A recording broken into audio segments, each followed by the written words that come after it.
Вообще канализацияны кайра оңдотуп атабыз. Мына. Жанатан бери мен карап турам, кетпейчи. Мына ушунчалык мына эменин баарын Сармерденден тойунан чыккан отходтун баарын мына ушул жерде азыр канализацияга төгүп атышат. Мына. Аяка барбайм мен, акыңар жок. Вообще силер минтип төккөнгө акыңар жок. Sen kirginde начальниктин алдына кир. Начальниктин алдына сиз, эми начальниктин астына сиз киресиз. Сиз киресиз.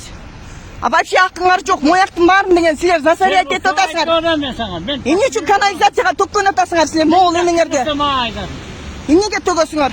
Жол кайт. Акыңар жок. Ашканакын төгөлдү өзүн ашканак. Болбойт. Сен Акыңар жок, штраф төлөйсүңөр. Вообще штраф төлөйсүңөр силер. Начальниктин өзү айтып атам сага. Мага кыйкырбаңыз. Неге? Барып туруп начальнигиңизге өзүңүз айтыңыз. Sen айтпайм мен. Sen мындай болуп атасың го. Мен болгоч жооп бербейм мен. Жанатан бери мен карап турам да, уже силердин кастрюляңар чыккандан бери. Болбойт мындай. Жооп бересиңер. Мен